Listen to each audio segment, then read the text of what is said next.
Hello friends, आज हम लोग इस वीडियो में इस बात की चर्चा करेंगे कि दल बदल के प्रावधान और संसदीय विशेषाधिकारों में क्या संबंध है। सामान्य तौर पर यह मुद्दा केंद्र में रहा है कि दल बदल के प्रावधान संसदीय विशेषाधिकारों का उल्लंघन करते हैं, वाक और अभिव्यक्ति की स्वतंत्रता का उल्लंघन करते हैं और कुछ आलोचक तो यह भी कह देते हैं कि यह भारतीय लोकतंत्र के लिए एक बहुत बड़ा संकट है और लोकतंत्र की मर्यादा और लोकतंत्र की परंपरा के विपरीत है। और इस प्रकार दल बदल के प्रावधानों की इन आधारों पर आलोचना की जाती रही है। हम लोग इसी पार्ट को यहाँ पर समझने की कोशिश करेंगे। तो दल बदल के विषय में हम लोग पहले चर्चा कर चुके हैं। दल बदल के प्रावधानों के विषय में हम लोग पहले अध्ययन कर चुके हैं कि दल बदल के प्रावधान 10वीं अनुसूची में शामिल किए गए हैं और 10वीं अनुसूची में दल बदल के जो प्रावधान शामिल किए गए हैं वे संसद सदस्यों पर, एमपीज पर और राज्य विधानमंडल के सदस्यों पर, एमएलएज पर प्रतिबंध लगाते हैं, उनके आचरणों पर प्रतिबंध लगाते हैं।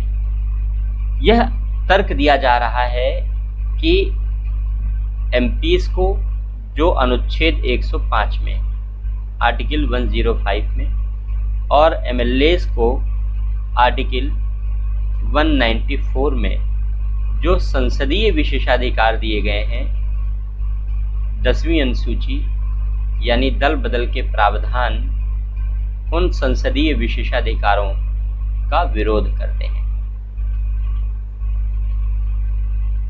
आर्टिकल 105 संसदीय विशेषाधिकार का वर्णन करता है, 194 भी संसदीय विशेषाधिकार का वर्णन करता है।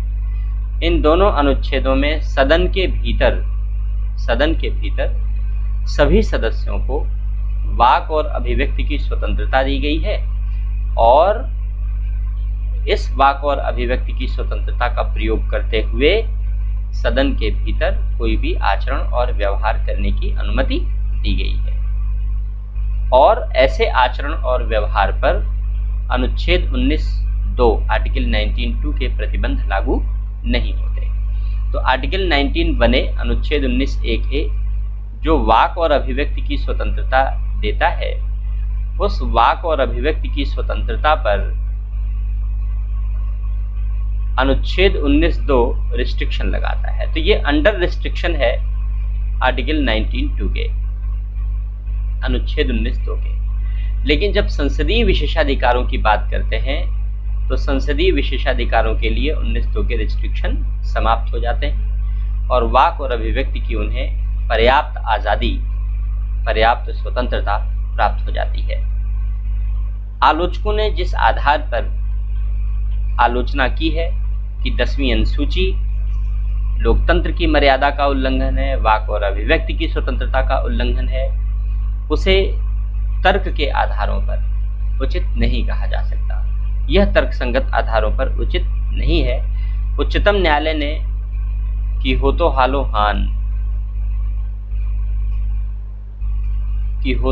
हान बनाम जाचिल्लू के मामले में, इस केस की हम लोग अलग से भी चर्चा कर लेंगे एक वीडियो में। उच्चतम न्यायालय ने कि हो तो हालो हान बनाम जाचिल्लू के मामले में यह निर्णय दिया कि जो 10वीं अनुसूची है, 10th शेड्यूल है, जो 10वीं अनुसूची है वो freedom of speech, freedom of vote, freedom of speech, freedom of vote और conscious of MP and MLAs, संसद सदस्यों और राज्य विधानमंडल के सदस्यों के कॉन्शियस, अंतरात्मा, यह इन सब के विरोधी नहीं है। न्यायालय ने कहा कि यह वायलेटिव नहीं है, यह नॉट वायलेटिव। नॉट वायलेटिव यानी यह उल्लंघन नहीं करता। किन किन चीज़ों का उल्लंघन नहीं करता? फ्रीडम ऑफ स्पीच का उल्लंघन नहीं करता, फ्रीडम ऑफ वोट का उल्लंघन नहीं करता, और कॉन्शियस ऑफ एमपीज और एमएलए। जो एमपीज और एमएलए हैं उन एमपीज और एमएलए की अंतरात्मा का भी उल्लंघन नहीं करता। तो अब अगर यह इन सब का उल्लंघन नहीं करता तो क्यों नहीं करता? न्यायालय ने क्या तर्क दिया इसके पीछे? न्यायालय ने कहा कि ये जो प्रावधान है, यानी जो प्रावधान वाक और अभिव्यक्ति की स्वतंत्रता पर अंकुश लगा रहे हैं, ये प्रावधान इंडियन पार्लियामेंट्री डेमोक्रेसी, भारतीय संसदीय लोकतंत्र को मजबूत बनाने के लिए मजबूत बनाते हैं। इसका जो फैब्रिक है, इंडियन पार्लियामेंट्री डेमोक्रेसी का जो फैब्रिक है, इस फैब्रिक को मजबूती देते हैं, स्ट्रेंथन करते हैं। भारतीय संसदीय लोकतंत्र आईपीडी यानी भारतीय संसदीय लोकतंत्र को मजबूत बनाते हैं। क्योंकि ये भारतीय संसदीय लोकतंत्र को मजबूत बनाते हैं, इसलिए ये वाक और अभिव्यक्ति की स्वतंत्रता और right to vote, freedom of vote, conscience, इन सब के विरोधी नहीं है। क्यों नहीं है? क्यों नहीं है? न्यायालय ने कहा कि जो फ्रीडम ऑफ स्पीच है, फ्रीडम ऑफ स्पीच है, जो फ्रीडम ऑफ स्पीच है under article 105 and under article 194, ये एब्सोल्यूट नहीं है, आत्यंतिक नहीं है, एब्सोल्यूट नहीं। न्यायालय ने कहा, न्यायालय ने तर्क दिया, ऐसा क्यों है?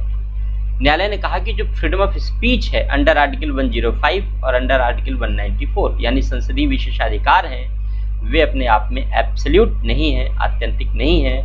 इन पर इसका मतलब ये है कि ये निर्बंधनों के अधीन है, निर्बंधन के अधीन है। अब कौन से निर्बंधन है? वे किसी कानून में तो लिखे नहीं, वे संविधान में तो लिखे नहीं। तो ऐसी दशा में जो 10वीं अनुसूची है, वो 10वीं अनुसूची ऐसे ही निर्बंधनों का वर्णन करती है कि यह ऐसे निर्बंधनों के अधीन है। इसलिए ये इंडियन पार्लियामेंट्री डेमोक्रेसी को मजबूत बनाते हैं और फ्रीडम ऑफ स्पीच का वायलेशन भी नहीं करते।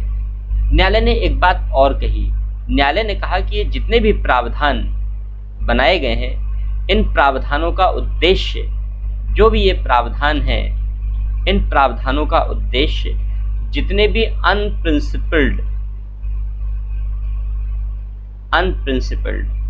और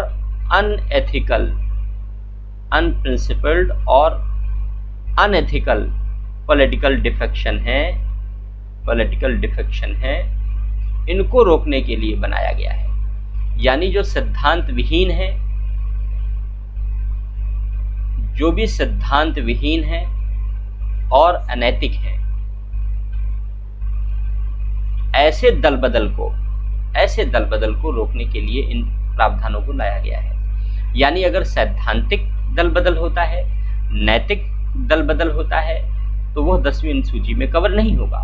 लेकिन 10वीं अनुसूची उन सभी दल बदल को कवर करती है, उन सभी राजनीतिक दल बदल को कवर करती है जो अनप्रिंसिपल्ड है और अनएथिकल है। यह बात सर्वविदित है, यह बात जग जाहिर है कि जितने भी दल बदल की समस्याएं हैं वह केवल और केवल कुर्सी पाने के लिए हैं, या सरकारों के उत्थान और पतन के लिए हैं, या तो नई सरकार बनाने के लिए या वर्तमान सरकार को गिराने के लिए है। केवल और केवल एक सिद्धांत है इनके पीछे, केवल और केवल एक कारण है इनके पीछे। जाहिर सी बात है, यह कारण संसदीय नहीं है, यह कारण मर्यादित नहीं है, यह कारण तर्कसंगत नहीं है, और ऐसे ही अमर्यादित, ऐसे ही सिद्धांत विहीन, ऐसे ही अनैतिक कारणों पर यह 10वीं अनुसूची प्रतिबंध लगाती है। इसलिए न्यायालय ने कहा कि जो 10वीं अनुसूची के प्रावधान हैं, वे 10वीं अनुसूची के प्रावधान वाक और अभिव्यक्ति की स्वतंत्रता का उल्लंघन नहीं करते, और न ही 10वीं अनुसूची के प्रावधान संसदीय विशेषाधिकारों का उल्लंघन करते हैं। स्वाभाविक सी बात है कि इस आधार पर जो आलोचनाएं की जाती हैं, आलोचक आलोचनाएं कर रहे हैं, लेकिन जो आलोचनाएं की जा रही हैं वे सैद्धांतिक महत्व की हैं, वे व्यावहारिक उपयोगिता वाली आलोचनाएं नहीं हैं। और ऐसी सैद्धांतिक आलोचनाओं का सरकारों के संचालन में, व्यवस्था के संचालन में, शासन व्यवस्था के संचालन में और सामान्य आदमी के जीवन में कोई महत्व नहीं है। सैद्धांतिक आलोचनाओं का कोई महत्व नहीं है। आलोचनाएं भी व्यावहारिक होनी चाहिए, उनका निदान भी व्यावहारिक होना चाहिए। इसलिए ये आलोचनाएं, दल बदल के विरोध में की जाने वाली ये आलोचनाएं जो संसदीय विशेषाधिकारों के आधार पर की जाती हैं, वे मूलतः निर्मूल हैं और तर्कसंगत नहीं। तो इस वीडियो में हमारा उद्देश्य केवल इस विषय पर चर्चा करना था। अन्य चर्चा हम लोग नेक्स्ट वीडियो में करेंगे। Thank you.